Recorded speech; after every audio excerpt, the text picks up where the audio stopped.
Stories that time forgot. No one read Clause 87 fine print in the technical annex of the 2020 agreement because no one imagined that an 18-word sentence would transfer control to a country's natural resources to a creditors committee in Brussels. The secret International Monetary Fund clause that controls emerging nations. Have you ever stopped to think about who actually rules the place where you live? I'm not talking about the president you see on TV, or the deputies shouting in parliament. I'm talking about the masters of silence, those who draft laws in carpeted offices thousands of miles from your home. Imagine for a moment waking up in a nation where your vote no longer counts because the fate of your taxes, your health care, and your natural resources has already been decided by a technocrat in Washington or Brussels. This isn't a conspiracy theory. It's the technical reality of the modern global economy. On July 13, 2015, at 2:47 in the morning in Brussels, under a thin rain beating against the windows of government buildings, Greek Prime Minister Alexis Tsipras signed the third Memorandum of Understanding with international creditors. The document, 98 pages of thick, cold paper, contained the conditions for an €86 billion bailout to prevent Greece's exit from the Eurozone. Tsipras signed with a trembling hand, surrounded by coffee, and the exhaustion of 17 hours of uninterrupted negotiation. He knew he was accepting 25% cuts in pensions and massive privatizations. But what he failed to process in his fatigue was Clause 87 of Technical Annex No. 4, 18 words establishing that the International Monetary Fund and the creditors would have veto power over any national legislation. Thus, with a stroke of a pen, Greece ceased to be a sovereign democracy and became a financial protectorate. This control strategy wasn't born in Greece. You have to understand that this mechanism was perfected over decades. It all began in 1982 when the International Monetary Fund drafted the first standby arrangement with Argentina following the Latin American debt crisis. The institution's lawyers, led by then General Counsel Joseph Gold, included a seemingly technical provision: countries had to consult the fund before implementing policies that could affect debt sustainability. In diplomatic language, consult means asking for permission. Since that year, the sovereignty of emerging countries has been eroded by a legal lexicon designed to be invisible to the public eye. The operating mechanism is deliberately opaque so that you and I cannot easily track it. When a country signs with the International Monetary Fund, it accepts periodic reviews. But in parallel, there is the structural dialogue. This is an undocumented process where international officials meet with economy ministers in private rooms without recorders or official minutes to review draft laws before they reach Parliament. If a minister tries to rebel, the next loan tranche simply doesn't arrive. The money stops, the currency plunges, and the country enters chaos. It is an elegant blackmail executed with bar charts and spreadsheets. Think of the Argentine case in 2001. Economy Minister Domingo Cavallo tried to save the country from collapse.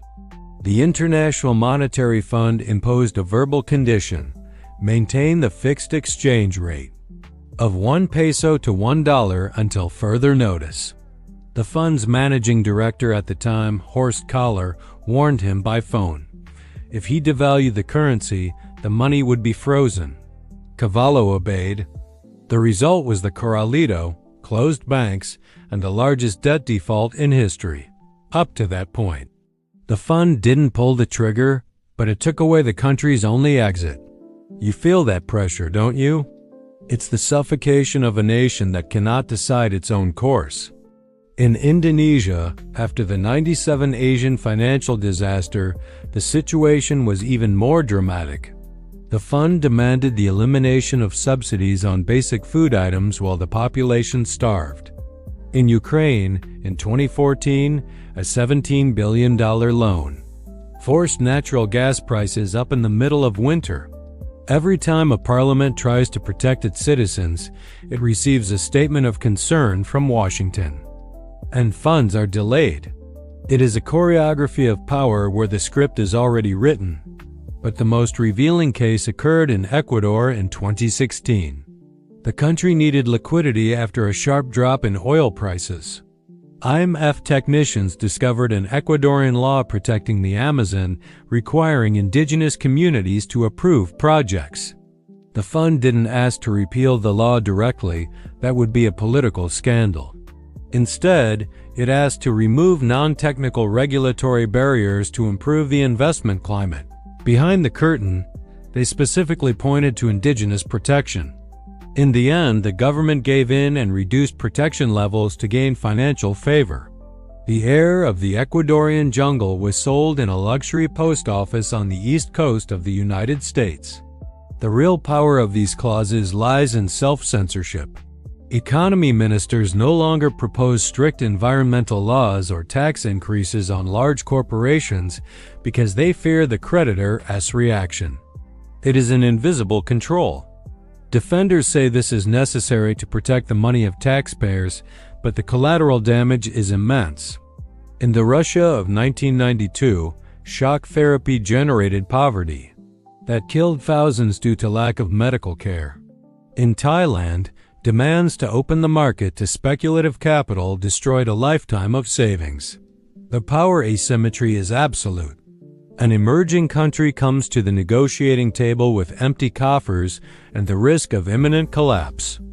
The International Monetary Fund arrives with the only check available.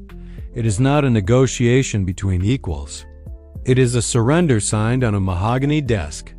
Technical clauses are the Trojan horse that allows foreign interests to veto labor, tax, or environmental laws. Today, the world is changing. China has created the Asian Infrastructure Investment Bank, and the BRICS nations have their own reserve fund to avoid depending on Washington. However, the U.S. Securities and Exchange Commission and the Union of Swiss Banks still dictate much of the rules governing your daily economy. The international financial messaging system remains the artery through which power flows. If they disconnect you from it, your country disappears from the economic map. It is a global network where sovereignty is a luxury few can afford. The irony is that these institutions were created to bring stability and avoid wars. But by suffocating nations, they are sowing the seeds of deep resentment. We have seen it in the resurgence of extreme nationalisms in Europe and Latin America. When people feel that their vote doesn't decide the price of bread, they look for solutions outside the system.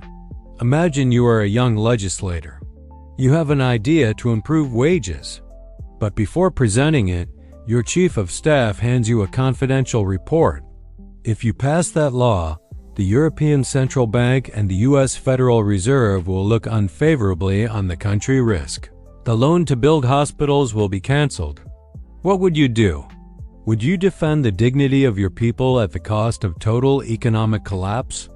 Or would you sign Clause 87 to survive one more day? That is the trap in which dozens of nations live while you listen to these words. The line between being a trade partner and being a protectorate has become almost invisible. No tanks or soldiers are needed to conquer a territory. In the 21st century, you only need a team of lawyers expert in financial law and a debt crisis at the right time. The story we are told is one of international cooperation, but the story that time forgot is that of an 18-word contract that can override the will of millions. Real power doesn't shout. Real power drafts technical annexes in fine print that no one has time to read. If you could choose between total sovereignty with a crisis economy or stability under international control, which path would you take and why? Your opinion is fundamental, so please leave a comment with your reflection on this invisible system of control. Like and subscribe to discover more stories time forgot.